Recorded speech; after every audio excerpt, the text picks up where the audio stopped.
before Kenya was Kenya. In 1984, on the western shore of Lake Turkana, a young Kenyan researcher named Kamoya Kimeu spotted something glinting in the scorched earth.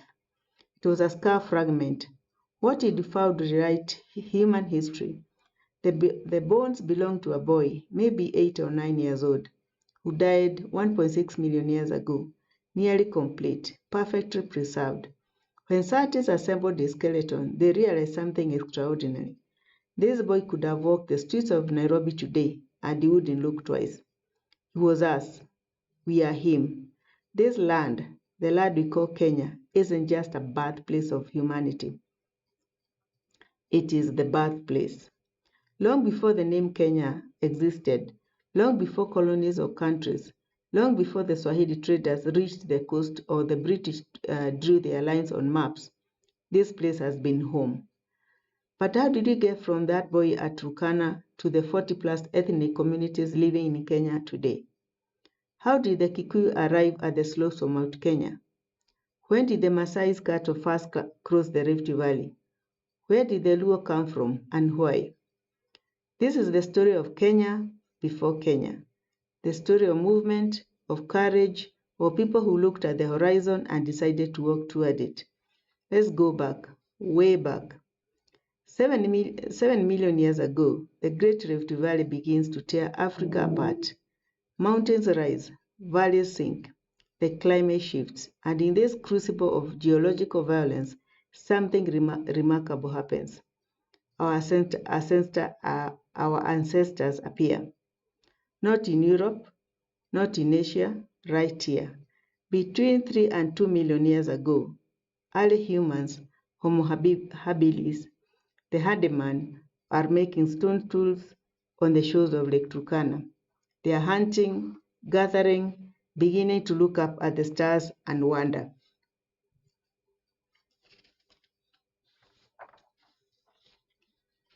Then comes Turkana Boy, Homo erectus, around 1.6 million years ago, taller, bigger brain, walking upright across savannas that stretched from what we now call Marsabit to the edges of Tanzania.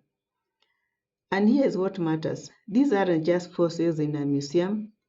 These are your ancestors, my ancestors. Every human being alive can trace their lineage back to East Africa, to the Rift Valley, to Kenya.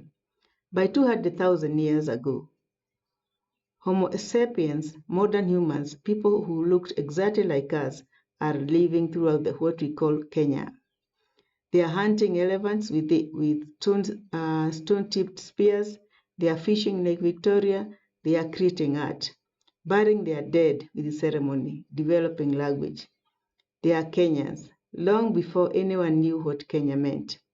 For tens of thousands of years, these hunter-gatherer communities thrive. Small groups, maybe 30 to 50 people, moving with the seasons, following the rains, following the game, living in profound harmony with the land because their survival depends on knowing every plant, every animal, every water source.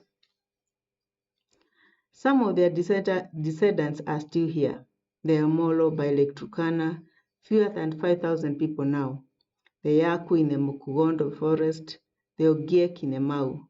Communities who have kept these ancient lives alive into the 21st century. Though their numbers have dwindled to just hundreds in some cases. But around 3,000 years ago, everything begins to change. New people arrive, and Kenya's human landscape becomes more complex. First wave, the Cushitic speakers. The first newcomers come from the north. They arrive in waves over thousands of years. Around 3,000 years ago, that's 1000 BCE, the first Cushitic-speaking peoples begin moving south from the Horn of Africa, from the highlands of Ethiopia and the arid plains of Somalia. They are pastoralists, people whose entire world revolves around their herds, cattle, camels, sheep, and goats. These earliest migrants, archaeologists call them Southern Cushites, settle across a vast area. They move into the Rift Valley, the Central Highlands around Mount Kenya, even parts of Tanzania. They are farmers as well as herders, growing crops, keeping livestock, establishing permanent settlements.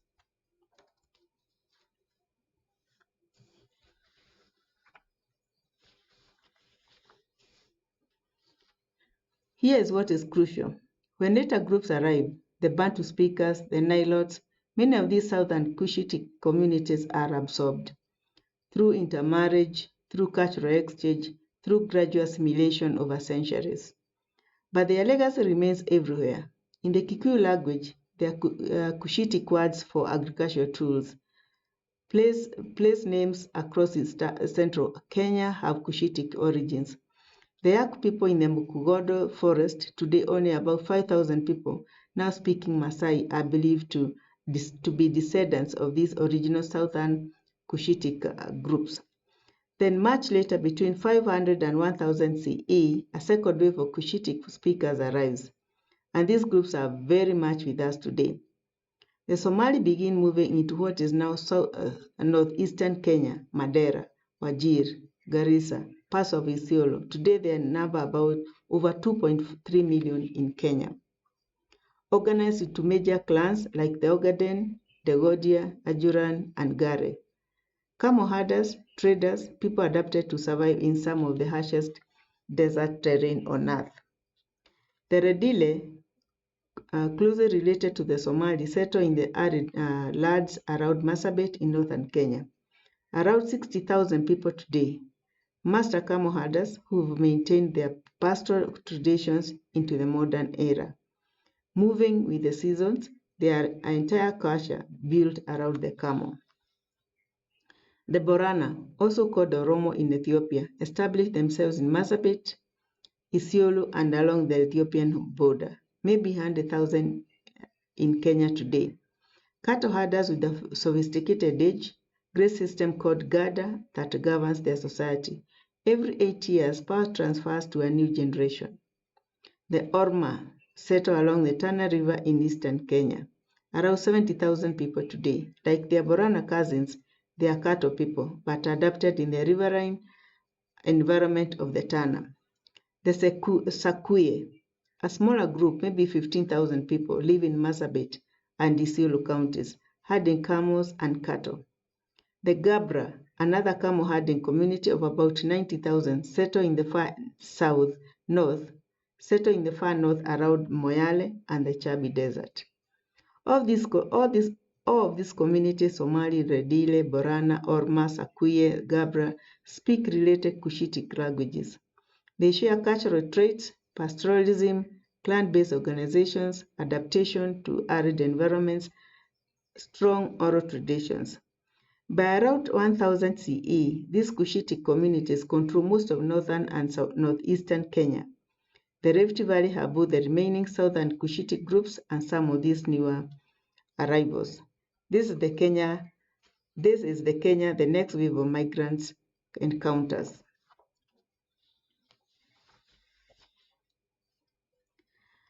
So now we look at the second wave. These are the Bantu speakers. Now we come to one of the greatest human migrations in history, beginning around 500 BCE, about 2,500 years ago. Bantu-speaking peoples start an epic journey from West and Central Africa, from the region around modern-day Cameroon and Nigeria. While they move, we can only piece together population pressure, climate change, the search for new land, the revolutionary knowledge of ironworking technology that gives them an advantage over communities still using stone tools. They don't all move at once. This isn't an invasion. It's wave after wave of families, clans, small groups of people, and their children, their seed stores, their iron tools, moving gradually over centuries. Imagine you are part of one of these groups. You've been working for months, maybe years.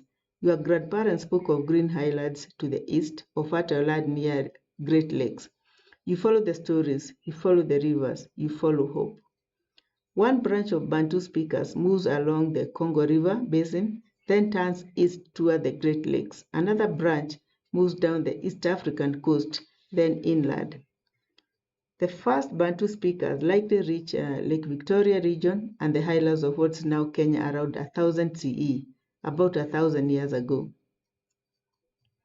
But the major settlements happened between 1200 and 1600 CE. The Luhya are among the earliest Bantu arrivals in Kenya, settling in western Kenya near Lake Victoria between 1000 and 1300 CE. Today, they are Kenya's second largest ethnic group, over 6 million people. But Luhya is actually an umbrella term for 18 related subgroups: the Bukusu, Maragoli, Wanga, Kisa, Takoni, Idako, Isuka, Tiriki, and others.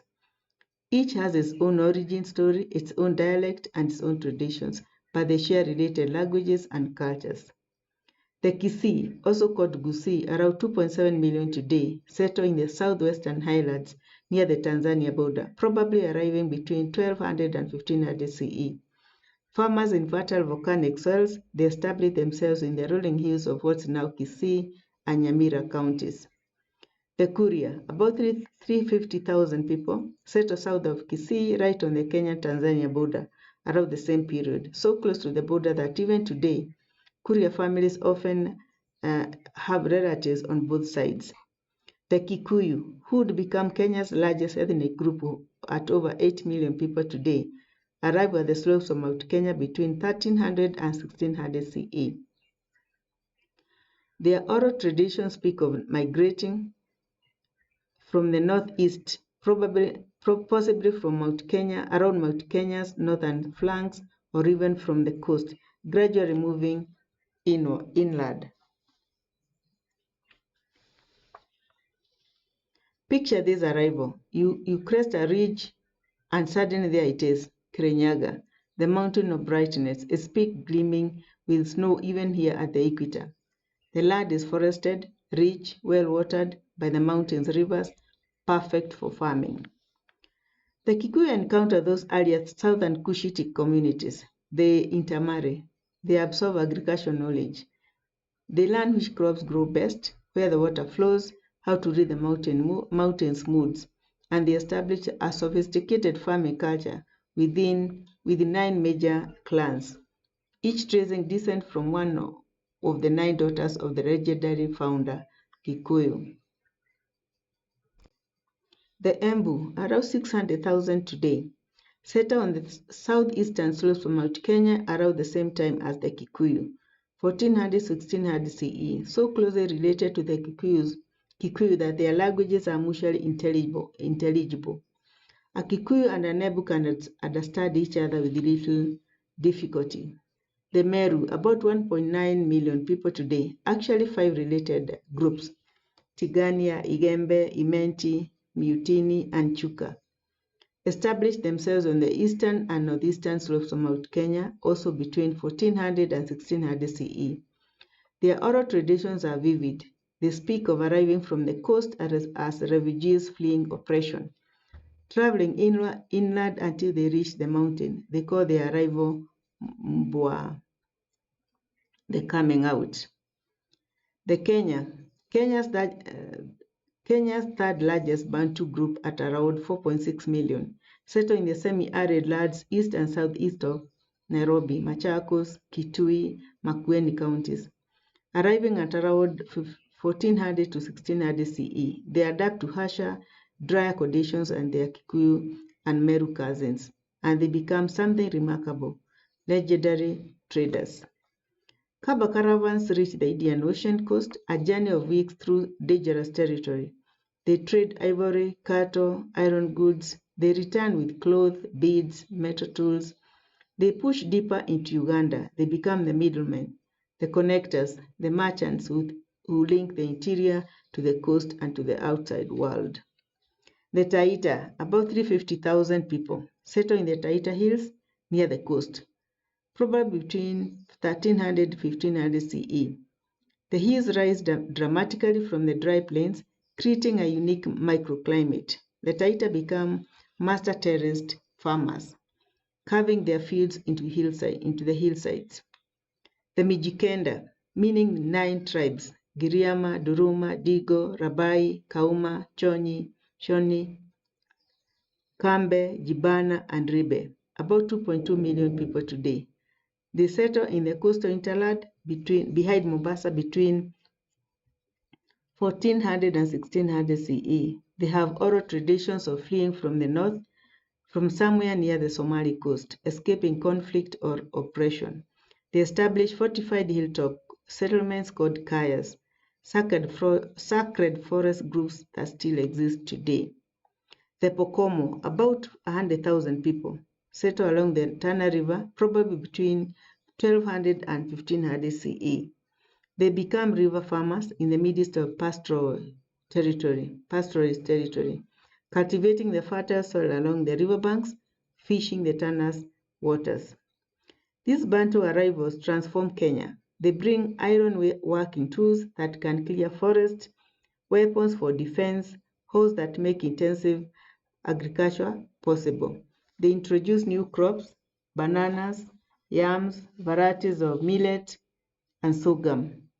They establish settled villages with complex social systems based on clans and age sets. But remember, they are not moving into empty land. Those earlier Cushitic communities are here. The ancient hunter-gatherer groups are here. And what happens when they meet is beautifully, messily human. Sometimes there's conflict, competition for land, for water, for resources, raids and counter-raids. But more often, there's exchange. A Kikuyu farmer trades grain for a Maasai herder's milk. A Kamba merchant marries into a coastal Mijikenda family. Communities learn each other's languages. They borrow words, technologies, ideas. A Cushitic community teaches the newcomers which wild plants are edible, where water flows in a dry season. The Bantu arrivals share iron working techniques. Gradually over generations, cultures bled at the edges. By 1600 CE, Bantu-speaking communities dominate central Kenya, the highlands, the Lake Victoria region, and much of the coastal hinterland. But the migrations aren't over. Now we look at the third wave, the Nilotic peoples. The last great wave begins around 1000 CE and continues into the 1700s. Nilotic-speaking peoples migrate south from the Nile Valley region, from what is now South Sudan and Southern Sudan, in three distinct streams. Each speaks related but different languages. Each bring a distinct culture. The first to arrive are the River Lake Nilotes. The Luhya begin their migration around 1000 to 1200 CE, following the Nile southward. Can you imagine this journey? Generations of people moving along one of the world's greatest rivers, following it towards its source.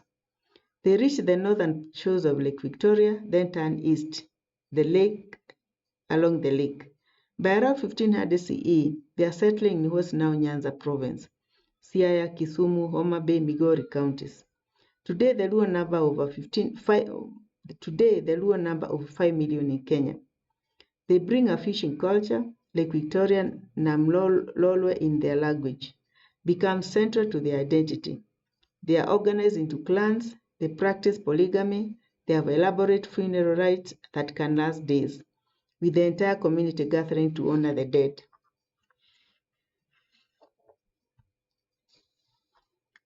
When they arrive, they encounter Bantu-speaking communities already there, especially the Luhya and the Kisii. Sometimes there is conflict over land and fishing rights. Warriors clash over territory. But there is also extensive intermarriage and cultural exchange. A Luhya man marries a Luhya woman, a Luhya trader settles in a Luhya village. Even today, you'll find Luhya and Luhya communities living side by side, sharing some cultural practices, switching between languages. Then come the plain Nilotes, the pastoralists, the cattle people. They arrive later, mainly between 1600 and 1800 CE. The Maasai, perhaps 1.2 million in Kenya today, begin moving into the Rift Valley around 1600 to 1700 CE, migrating south from the Turkana region, and they come with a force that reshapes everything. They arrive with vast cattle herds, hundreds, sometimes thousands of cattle per clan, and they have a warrior tradition, the Morani, that makes them formidable. Young men organized into age sets, their entire purpose to defend the community and to raid more cattle. The Maasai expansion is dramatic. By 1800, they control huge swaths of Rift Valley from Laikipia into the north to the Tanzania border in the south. They pushed some earlier groups, including some of those southern Cushitic communities, out of the prime grazing lands. They raid Kikuyu and Kamba settlements for cattle. They control key trade routes through Rift Valley. If you are a Kamba caravan heading to the coast, you need to negotiate with the Maasai to pass safely. Sometimes you pay tribute, sometimes you trade, sometimes you fight. But the relationship isn't always hostile. The Maasai also trade with their neighbors. They bring livestock, milk products, hides. Kikuyu farmers trade grain and vegetables. Iron workers sell them spearheads and tools. There's a complex web of relationships, sometimes hostile, sometimes cooperative, often both at the same time. The Samburu, around 310,000 people today, are so closely related to the Maasai that they speak almost the same language. They settled in the more arid lands north of the Maasai in what's now Samburu County, around the same period, 1600 to 1700 CE. Like the Maasai, they are cattle pastoralists with warrior traditions. They are young men painted with ochre, carrying spears, living in manyatas, circular settlements or small houses. The Turkana, about 1 million people today, established themselves around Lake Turkana in the Kenya's northwest, also around 1600 to 1700 CE. They are moving into a territory held by the Cushitic groups and the earlier communities. And listen, they adapt to one of the harshest environments in Kenya, scorching heat, temperature that reach 45 degrees Celsius, unpredictable rains, limited water, the lake is saline and undrinkable in most places. But the Turkana master it. They had cattle, goats, camels, donkeys. They raid and are raided by neighboring groups, the Pokot, the Samburu, Ethiopian groups across the border. They develop a reputation as fierce warriors, survivors of conditions that would break most people. Finally come the highland Nilots. Now the term Kalenjin is actually modern. It only came into use in the 1940s as these related groups began to see themselves as one larger community. Before that, they identified their specific groups, the Nandi, Kipsigis, Pokot, and others. But they are linguistically and culturally related, so we can discuss them together. They migrate into the Western Highlands and Rift Valley between 1300 and 1800 CE. The Nandi, around 1 million people today, settle in the highlands around what's now Nandi County. Warriors and cattle herders, they established themselves in some of the most fertile land in Kenya, and they would later become famous for something fiercely resisting British colonization. The Nandi resistance would last longer and fight harder than almost any other community in Kenya. The Kipsigis,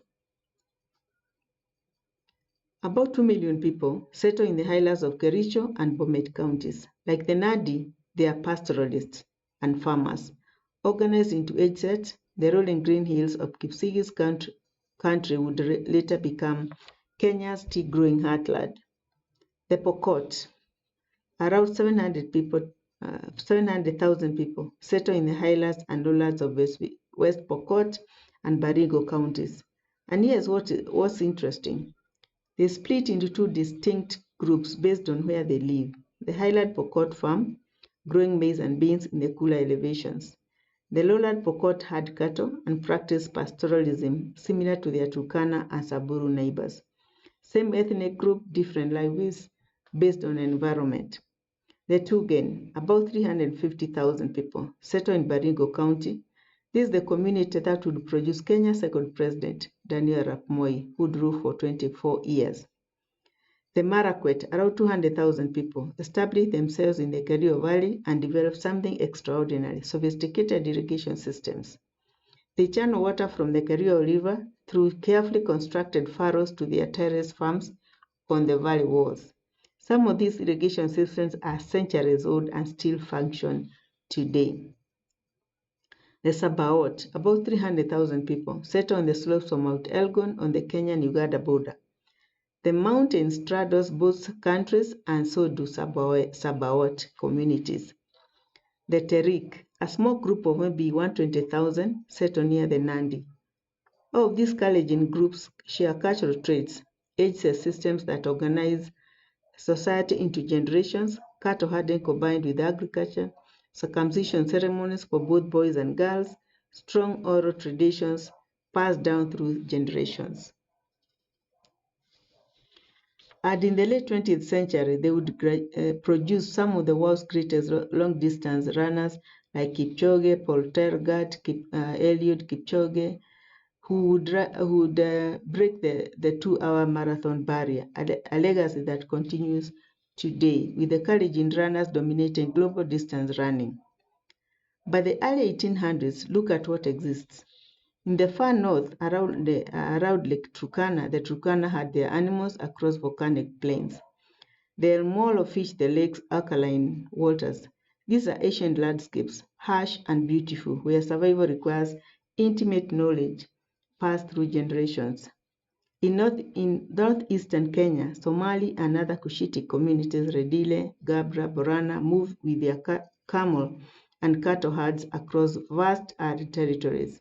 Mandera, Wajir, Garissa, Marsabit. They navigate by stars, by landmarks known only to them, by oral maps more detailed than anything written down. In the Rift Valley, Maasai warriors move with massive cattle herds from Laikipia to Tanzania border. Their moranic studs watch at night, spears ready, protecting the herds from lions and from raiders. Nearby, Kalenjin communities, Nadi, Kisii, Pokot, farm the highlands and herd cattle in the valleys. Around Mount Kenya and the central highlands, Kikuyu, Meru, and Embu farmers terrace the hillsides. They develop sophisticated irrigation systems, channeling water from mountain streams to their fields.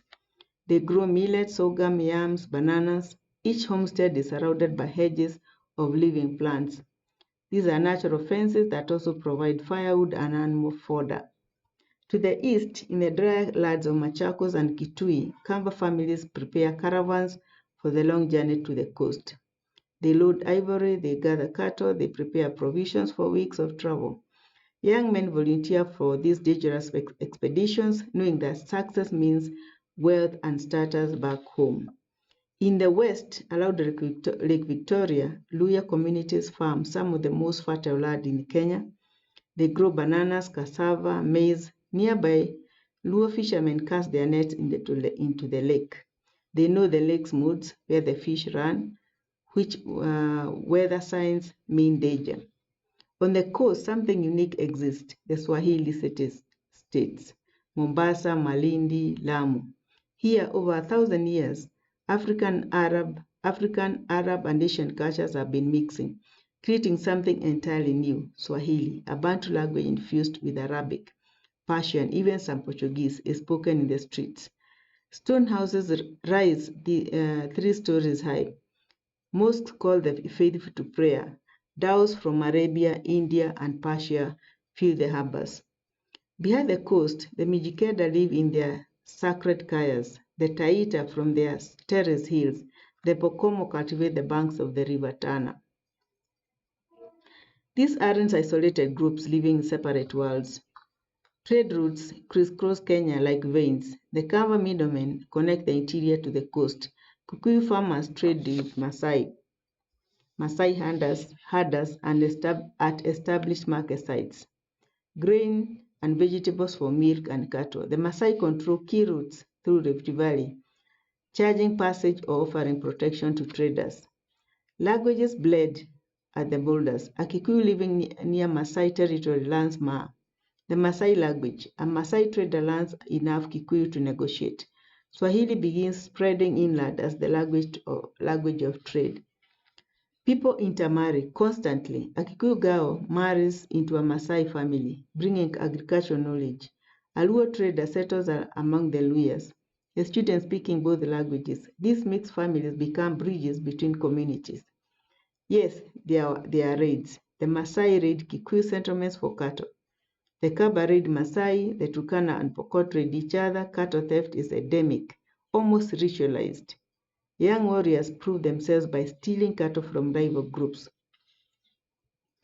But there's also deep cooperation. When drought strikes, communities help each other. A Kikuyu village facing famine might send families to live temporarily with the Maasai relatives, working as herders in exchange for food.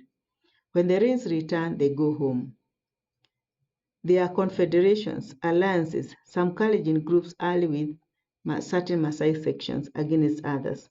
Trade partnerships can last generations, with specific families in different ethnic groups trusting each other to handle goods worth fortunes. Religious and cultural exchange happens constantly. The Kikuyu adopt some Maasai age-set practices. The Maasai incorporate some agricultural rituals from their farming neighbors. Everyone fears the same things: drought, disease, raiders, and everyone celebrates the same joys: birth, marriages, successful harvests, healthy herds. No one called this place Kenya yet. The Kikuyu know their land as Gikuyu after their founding father. The Maasai call their territory Maasai land, wherever Maasai live and cattle graze. The Luhya speak of their individual subgroup territories: Bunyala, Baragoli, Bukusu. The Swahili on the coast don't even think in terms of interior territories. They are part of a vast Indian Ocean world that includes Zanzibar, the Comoros, Madagascar, even Oman. But the land is connected. The people are connected through trade, through intermarriage, through shared borders and shared challenges. By 1800, this intricate human tapestry has been woven over thousands of years, layer upon layer, wave after wave, from those hunter-gatherers 200,000 years ago to the Cushitic herders 3,000 years ago, to the Bantu farmers 600 years ago, to the Nilotic pastoralists 200 years ago. Each group has brought something unique to each, has adopted to Kenya's